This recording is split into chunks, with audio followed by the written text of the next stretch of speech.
नमस्कार दोस्तों, मैं विकास आपके सामने फिर से हाजिर हूँ अपने चैनल पर, जिसमें आज हम डिस्कस करेंगे इंटरेस्ट ऑन कैपिटल के संबंध में साझेदारी में क्या प्रोविजन है। यानी जब पार्टनर को इंटरेस्ट ऑन कैपिटल का पेमेंट किया जाता है तो उस सिचुएशन में कौन कौन से प्रोविजन एप्लीकेबल होते हैं, हम उनके बारे में डिस्कस करेंगे। देखिए, सबसे पहले तो मैं बताना चाहूंगा इंटरेस्ट ऑन कैपिटल के संबंध में दो प्रकार से ट्रीटमेंट होते हैं। एक ट्रीटमेंट होता है अपने चार्जेज के रूप में, दूसरा ट्रीटमेंट होता है एप्रोप्रिएशन के रूप में। अब एप्रोप्रिएशन क्या है और चार्जेस क्या है, इसके बारे में पहले डिस्कस करते हैं। चार्जेस का मतलब यह है कि अगर फर्म के पास प्रॉफिट सुटेबल नहीं है या पूरा प्रॉफिट अवेलेबल नहीं है according to interest on capital, यानी इंटरेस्ट ऑन कैपिटल की तुलना में फर्म के पास पर्याप्त मात्रा में लाभ नहीं है, तो भी फर्म को पूरा का पूरा इंटरेस्ट ऑन कैपिटल पार्टनर को देना पड़ेगा, उनके खातों में क्रेडिट करना पड़ेगा। ये तो होता है चार्जेज के रूप में। चार्जेज यानी प्रभार का मतलब हुआ कि फर्म के पास प्रॉफिट हो या न हो, चाहे लॉस भी हो, उस सिचुएशन में फर्म पूरा का पूरा इंटरेस्ट ऑन कैपिटल पार्टनर के खाते में क्रेडिट करेगी। इस सिचुएशन में जब चार्जेज के रूप में अगर इंटरेस्ट ऑन कैपिटल क्वेश्चन के अंदर दिया हुआ हो। अब सेकंड पॉइंट है एप्रोप्रिएशन। एप्रोप्रिएशन का मतलब होता है प्रॉफिट में से इंटरेस्ट ऑन कैपिटल को देना। तो अगर फर्म के पास पर्याप्त मात्रा में प्रॉफिट अवेलेबल नहीं है तो उस प्रॉफिट का एप्रोप्रिएशन नहीं हो पाएगा। उस सिचुएशन में जितना प्रॉफिट अवेलेबल होगा उतना ही प्रॉफिट इंटरेस्ट ऑन कैपिटल के रूप में दिया जाएगा। अगर मान लीजिए प्रॉफिट की बजाय अगर क्वेश्चन में लॉस दे दिया जाए तो उस समय लॉस का कोई एप्रोप्रिएशन नहीं होगा। लॉस उन पार्टनर के खातों में प्रॉफिट शेयरिंग रेशियो में डिस्ट्रीब्यूट हो जाएगी, लेकिन इंटरेस्ट ऑन कैपिटल नहीं दिया जाएगा। तो चार्जेज और एप्रोप्रिएशन को ध्यान से समझने के बाद हम डिस्कस करते हैं किस सिचुएशन में इंटरेस्ट ऑन कैपिटल का ट्रीटमेंट कैसे होगा। तो देखिए, सबसे पहला केस 1 है when partnership deed silent about the interest on capital. यानी जब साझेदारी संलेख में, पार्टनरशिप डीड में साझेदारों के मध्य जब समझौता होता है और उस समझौते में अगर इंटरेस्ट ऑन कैपिटल के बारे में कोई भी उल्लेख नहीं किया गया है, कोई भी एग्रीमेंट उनके संबंध में नहीं हुआ है कि इंटरेस्ट ऑन कैपिटल कितना दिया जाएगा, तो ये माना जाएगा कि पार्टनरशिप डीड उस सिचुएशन में साइलेंट है। यानी साझेदारों को इंटरेस्ट ऑन कैपिटल के संबंध में कोई भी इंफॉर्मेशन पार्टनरशिप डीड में नहीं दे रखी है। तो उस समय हम अकाउंटिंग ट्रीटमेंट क्या करेंगे, तो उस समय अकाउंटिंग ट्रीटमेंट ये होगा कि किसी भी प्रकार के साझेदार को, किसी भी साझेदार को अपनी इंट्रोड्यूस की गई कैपिटल पर कोई भी इंटरेस्ट नहीं दिया जाएगा। यानी no interest allowed to the partner. किसी भी पार्टनर को इंटरेस्ट ऑन कैपिटल नहीं दिया जाएगा। कोई भी पार्टनर इंटरेस्ट ऑन कैपिटल के लिए फर्म से क्लेम नहीं कर सकता। किस सिचुएशन में? when partnership deed silent about the interest on capital, then interest on capital not allowed to the partner। यानी किसी भी पार्टनर को इंटरेस्ट नहीं देना है। तो ये रूल नंबर 1, केस 1 ये है। अब केस नंबर 2 क्या है कि पार्टनरशिप डीड में इंटरेस्ट ऑन कैपिटल के बारे में इंफॉर्मेशन दे रखी है। यानी साझेदारों के मध्य जब पार्टनरशिप डीड के संबंध में समझौता हुआ है, उस समय उन्होंने इंटरेस्ट ऑन कैपिटल के बारे में समझौता किया, तो उस समय प्रत्येक साझेदार को इंटरेस्ट ऑन कैपिटल प्राप्त होगा, यानी वो क्लेम कर सकते हैं। लेकिन उस सिचुएशन में जब फर्म के पास पर्याप्त मात्रा में लाभ अवेलेबल हो। तो देखिए, इसमें कुछ केस बनते हैं। नंबर 1 केस है इन केस ऑफ लॉस। यानी साझेदारी संलेख में, पार्टनरशिप डीड में इंटरेस्ट ऑन कैपिटल के बारे में प्रावधान किया है, लेकिन फर्म के पास लाभ हुआ ही नहीं। फर्म को उस साल, जिस साल इंटरेस्ट ऑन कैपिटल देना था, उस साल फर्म को लॉस हुआ है। तो इस सिचुएशन में पार्टनर इंटरेस्ट ऑन कैपिटल के बारे में कोई भी क्लेम नहीं कर पाए, क्योंकि जब फर्म को लाभ हुआ ही नहीं तो प्रॉफिट का एप्रोप्रिएशन कैसे होगा। इंटरेस्ट ऑन कैपिटल तभी दिया जाएगा जब फर्म के पास प्रॉफिट हो। तो सिचुएशन नंबर 2 में पहला पॉइंट था, लॉस की परिस्थिति में अगर फर्म के पास हानि हुई हो तो पार्टनर को इंटरेस्ट ऑन कैपिटल कितना मिलेगा। तो no interest on capital allowed to the partner, किसी भी साझेदार को इंटरेस्ट ऑन कैपिटल नहीं दिया जाएगा। अब मान लीजिए profit before interest on capital is more than interest on capital, यानी कहने का मतलब ये है कि जब हम फर्म में इंटरेस्ट ऑन कैपिटल की गणना करते हैं, इसको पार्टनर के खाते में क्रेडिट करते हैं, तो उससे पहले फर्म का लाभ कितना था। यानी मान लीजिए फर्म का प्रॉफिट दे रखा है 2 लाख और इंटरेस्ट ऑन कैपिटल की कैलकुलेशन हो रही है मान लीजिए 1.5 लाख रुपए। तो इंटरेस्ट ऑन कैपिटल 1.5 लाख रुपए साझेदारों को देने से पहले फर्म के पास कितना प्रॉफिट है, 2 लाख रुपए। तो ये प्रॉफिट इस इंटरेस्ट ऑन कैपिटल से ज्यादा है, यानी 1.5 लाख रुपए का भुगतान फर्म कर सकती है। फर्म के पास पर्याप्त मात्रा में सफिशिएंट प्रॉफिट अवेलेबल है। तो इस सिचुएशन में ये 1.5 लाख रुपए पूरा इंटरेस्ट साझेदारों के खातों में क्रेडिट कर दिया जाएगा। यानी profit before interest on capital is more than interest on capital. Interest on capital देने से पहले फर्म का लाभ उस इंटरेस्ट से ज्यादा है, तो उस पूरे इंटरेस्ट का भुगतान पार्टनरशिप फर्म उन साझेदारों को करेगी। ये था केस नंबर 2 का बिंदु नंबर 2। अब मान लीजिए इसका तीसरा बिंदु है, आपके पास मान लीजिए प्रॉफिट है 1,20,000 और इंटरेस्ट ऑन कैपिटल मान लो बन रहा है आपका 1.5 लाख रुपए। तो अब फर्म के पास 1,20,000 रुपए ही अवेलेबल है, लेकिन इंटरेस्ट कितना देना है, 1.5 लाख रुपए। तो फर्म के पास प्रॉफिट कम है और असल में चार्जेस के संबंध में कोई इंफॉर्मेशन नहीं है। तो हमें क्या करना है, जितना इंटरेस्ट हमें देना है उतना तो पेमेंट होगा नहीं, तो जितना प्रॉफिट हमारे पास अवेलेबल है, मान लीजिए 1.5 लाख 3 पार्टनर का 1:1:1, तो ये 1:1:1 1,20,000 रुपए को हम इस कैपिटल के रेशियो में डिवाइड करेंगे। तो कहने का मतलब ये हुआ profit before interest on capital, यानी इंटरेस्ट ऑन कैपिटल देने से पहले अगर फर्म का लाभ उस ब्याज से कम है तो फर्म के पास जितना लाभ उपलब्ध है, जितना प्रॉफिट अवेलेबल है, उतने ही प्रॉफिट को साझेदारों के कैपिटल के रेशियो में हम डिस्ट्रीब्यूट कर देंगे। यानी पार्टनर को जो इंटरेस्ट मिलता है उनकी कैपिटल पर मिलता है, तो जितनी प्रत्येक साझेदार की कैपिटल है उनका रेशियो निकालकर जितना प्रॉफिट हमारे पास अवेलेबल है उसी प्रॉफिट को हम उस कैपिटल के रेशियो में डिस्ट्रीब्यूट कर देंगे। इतना स्क्रीनशॉट ले लीजिए आप।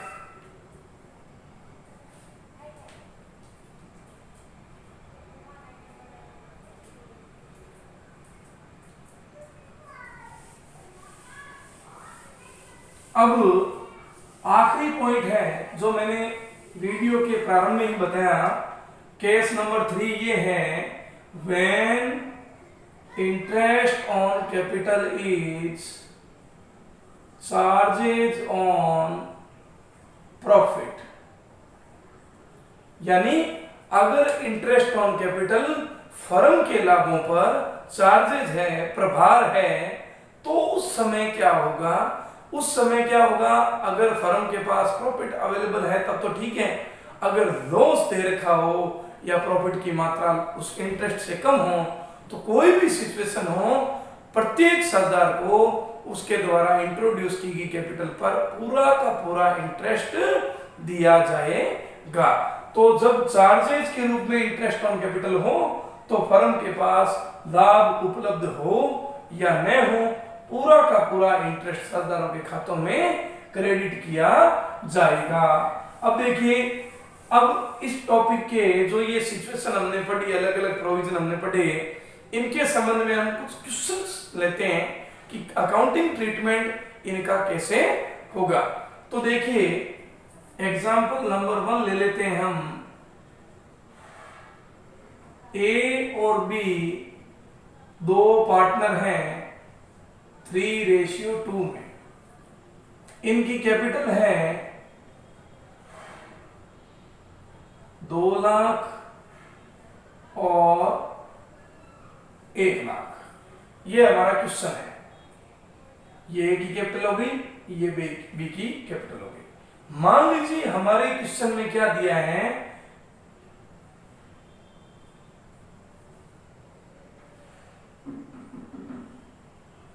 पार्टनरशिप डीड साइलेंट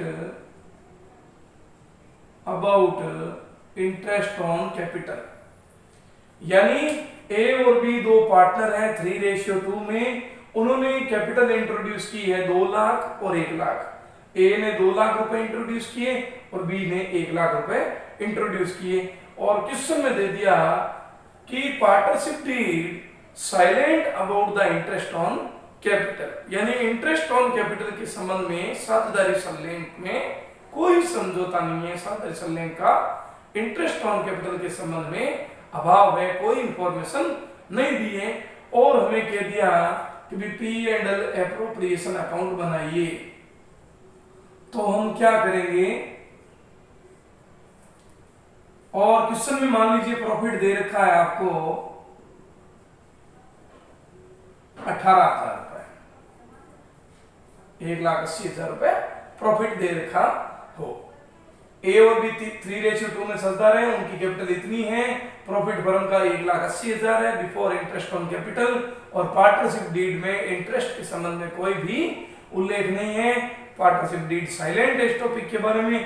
तो P and L appropriation account कैसे बनेगा, तो सबसे पहले फर्म के P and L appropriation account में by P and L NP दे रखा आपको 1,80,000। अब देखिए टू इंटरेस्ट ऑन कैपिटल लिखा जाता है कब, जब पार्टनरशिप डीड के इस इंटरेस्ट ऑन कैपिटल के बारे में कोई भी प्रावधान किया हो। लेकिन हमारे पास इंटरेस्ट ऑन कैपिटल का कोई भी प्रावधान नहीं है। तो रूल क्या कहता है, no interest on capital allowed to the partner. कोई भी इंटरेस्ट ऑन कैपिटल का प्रोविजन नहीं होगा, इंटरेस्ट ऑन कैपिटल नहीं दिया जाएगा। तो हम क्या करेंगे, ये जो हमारा प्रॉफिट अवेलेबल है टू पार्टनर्स कैपिटल ए और बी, ये जो 1,80,000 है 3:2 में डिस्ट्रीब्यूट कर दिया जाएगा। तो कितना आ जाएगा, 5 5 3 15 36 72,000 ये आ जाएंगे, 90 और 1,08,000 रुपए ये आ जाएंगे। यानी 1,80,000 मल्टीप्लाई 3:5, 1,80,000 मल्टीप्लाई 2:5, ये 1,80,000 रुपए का ट्रीटमेंट हो जाएगा।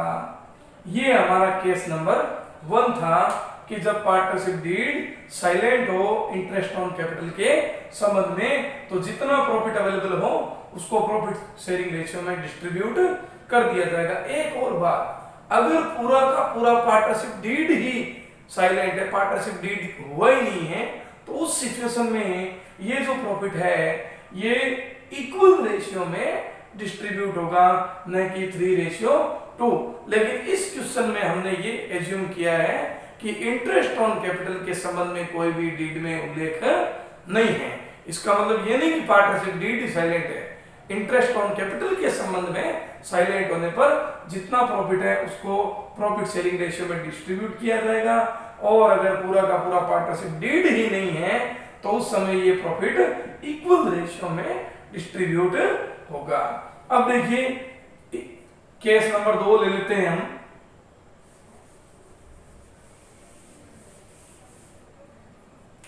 मान लीजिए ये क्वेश्चन है केस नंबर 2, ए और बी 3:2 में डिस्ट्रीब्यूट करते हैं, उनकी कैपिटल 2 लाख और 1 लाख रुपए है। पार्टनरशिप डीड में 10% इंटरेस्ट ऑन कैपिटल दिया जाता है और फर्म का प्रॉफिट 1,80,000 की जगह हम चेंज कर लेते हैं 20 और 10 30, मान लीजिए 50,000 रुपए का प्रॉफिट हमारे पास क्वेश्चन में दिया हुआ है। यानी ए बी 3:2 में लाभ हानि बांटते हैं। ए और बी की कैपिटल 2 लाख और 1 लाख है। पार्टनरशिप डीड ये कहती है कि प्रत्येक पार्टनर को इंट्रोड्यूस की गई कैपिटल पर 10% ब्याज दिया जाएगा और फर्म का प्रॉफिट बिफोर इंटरेस्ट 50,000 दिया हुआ है। तो P and L appropriation account कैसे बनेगा, कैसे इसका ट्रीटमेंट होगा, देखिए सबसे पहले वही चीज क्रेडिट साइड में by P and L net profit आपके पास अवेलेबल है 50,000 रुपए।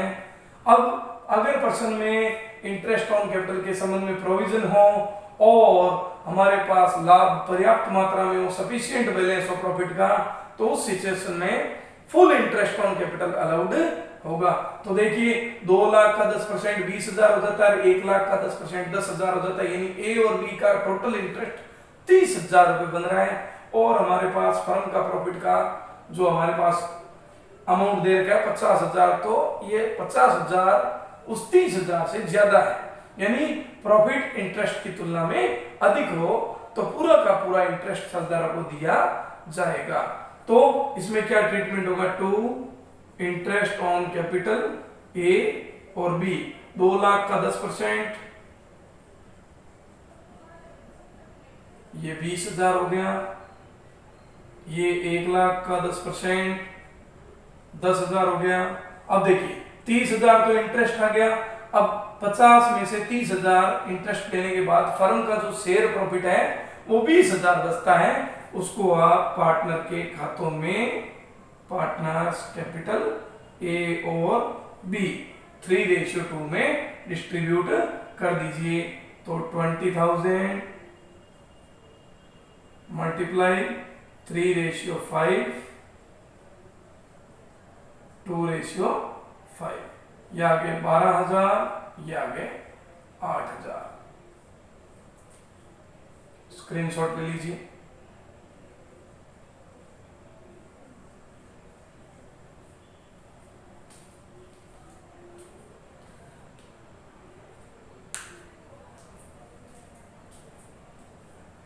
अब तीसरा केस है हमारे पास, यही क्वेश्चन है। ए बी 3:2 में लाभ हानि बांटते हैं। ए की कैपिटल 2 लाख है, बी की कैपिटल 1 लाख है, इंटरेस्ट ऑन कैपिटल 10% है और हमारे पास प्रॉफिट अवेलेबल है सिर्फ 18,000, यानी इस बार प्रॉफिट दे रखा 18,000 और पार्टनरशिप डीड में इंटरेस्ट ऑन कैपिटल के संबंध में प्रावधान दिया हुआ है। तो P and L appropriation account कैसे बनेगा, तो देखिए ये bye P and L net profit 18,000 दे रखा है टू इंटरेस्ट ऑन कैपिटल। अब देखिए इंटरेस्ट ऑन कैपिटल ए का कितना बन रहा है, 2 लाख का 10% बन रहा है 20 और 1 लाख का 10% बन रहा है 10, यानी 30,000 रुपए इंटरेस्ट बन रहा है। लेकिन फर्म के पास प्रॉफिट कितना है 18,000, यानी इंटरेस्ट 30,000 रुपए है और प्रॉफिट 18,000 रुपए, तो प्रॉफिट इंटरेस्ट से कम है, तो फर्म 18,000 में से 30,000 तो दे नहीं सकती। तो उस सिचुएशन में हमारा रूल क्या कहता है कि जितना प्रॉफिट हमारे पास अवेलेबल हो उतना ही प्रॉफिट हर एक पार्टनर ने जितनी कैपिटल इंट्रोड्यूस की है उस रेशियो में उस प्रॉफिट को डिस्ट्रीब्यूट कर दीजिए। अब देखो एक ने 2 लाख लगाए और बी ने 1 लाख लगाए, तो ए को 20,000 ब्याज मिलना चाहिए, बी को 10 मिलना चाहिए, तो पूरा तो मिल नहीं सकता। तो इनका जो रेशियो है 2:1, कैपिटल रेशियो क्या हो गया 2:1, तो ये प्रॉफिट 2:1 में डिस्ट्रीब्यूट कर दिया जाएगा। तो आंसर आ जाएगा हमारा 12,000 और 6,000। ये 18,000 का ट्रीटमेंट इस तरह से हो जाएगा। ये था हमारा केस नंबर 2 का पॉइंट नंबर 2, जब लाभ इंटरेस्ट ऑन कैपिटल से कम हो। अब तीसरा और आखिरी बिंदु, यहां प्रॉफिट की जगह मान लीजिए क्वेश्चन में दे दिया लॉस 30,000। अब क्या ट्रीटमेंट होगा, तो रूल ये कहता है अगर पर्सन में इंटरेस्ट ऑन कैपिटल के बारे में प्रोविजन हो और फर्म के पास लाभ की बजाय हानि हो, तो उस सिचुएशन में इंटरेस्ट ऑन कैपिटल पार्टनर को नहीं दिया जाएगा। हानि के संबंध में लाभों पर इंटरेस्ट ऑन कैपिटल नहीं दिया जा सकता है। यानी हानि की सिचुएशन में प्रत्येक पार्टनर किसी भी प्रकार के इंटरेस्ट का क्लेम नहीं कर सकता, क्योंकि फर्म के पास लाभ है ही नहीं तो इंटरेस्ट कहां से देगी। तो देखिए 2P&L लॉस 30,000। अब ये जो लॉस है वही डिस्ट्रीब्यूट करेंगे पार्टनर, ने की इंटरेस्ट ऑन कैपिटल। ए और बी रेशियो 3:2, 18,000 और 12,000, ये हो गए 30,000। तो रूल ये है, हानि के संबंध में पूंजी पर ब्याज नहीं दिया जाएगा। अब आखिरी चरण है, यही क्वेश्चन है, लेकिन क्वेश्चन में ये दे दिया कि इंटरेस्ट ऑन कैपिटल लाभों पर चार्जेज है। यानी फर्म का जो इंटरेस्ट ऑन कैपिटल दे रखा है 10% और फर्म के पास हानि दे रखी है और कह रखा है क्वेश्चन में कि interest on capital charges on profit. तो इस सिचुएशन में मैंने आपको बताया था, चाहे लाभ हो चाहे हानि हो, प्रत्येक पार्टनर को पूरा का पूरा इंटरेस्ट ऑन कैपिटल दिया जाएगा। तो इस सिचुएशन में क्या करेंगे कि ये जो 30,000 का लॉस दे रखा है और पार्टनर को इंटरेस्ट ऑन कैपिटल भी देना पड़ेगा, तो इंटरेस्ट 20,000 आ जाएगा 10% और बी का 10,000, तो टोटल हो गए 30। इंटरेस्ट और 30 ऑलरेडी लॉस था, तो ये टोटल लॉस हो जाएगा 60,000 और ये 7,000 को बांटना पड़ेगा। अब 3 2 5 में देखिए 5 बार 36 और 24। अब इस सिचुएशन में क्या फायदा हुआ, क्या लॉस हुआ? अब देखो पहले तो इंटरेस्ट दिया, फिर लॉस उनके हिस्से में है, तो इसमें लाभ उसी साझेदार को होगा जिसकी कैपिटल ज्यादा है। तो अगर फर्म के पास हानि दे रखी हो या लाभ की मात्रा थोड़ी कम हो लेकिन इंटरेस्ट ऑन कैपिटल चार्जेस के रूप में दे रखा हो, तो उस सिचुएशन में पूरा का पूरा इंटरेस्ट पार्टनर को दिया जाएगा। तो ये हमारे इंटरेस्ट ऑन कैपिटल के संबंध में सारी सिचुएशन को एग्जांपल सहित मैंने आपको समझा दिया। इसका स्क्रीनशॉट ले लीजिए और अगर कोई भी प्रॉब्लम हो इस टॉपिक के संबंध में तो कमेंट बॉक्स में अपना क्वेश्चन जरूर पूछें। हमारा वीडियो अगर अच्छा लगे तो लाइक और शेयर करना ना भूलें। इसी के साथ मैं विकास आपसे विदा लेता हूं। Thank you, good night.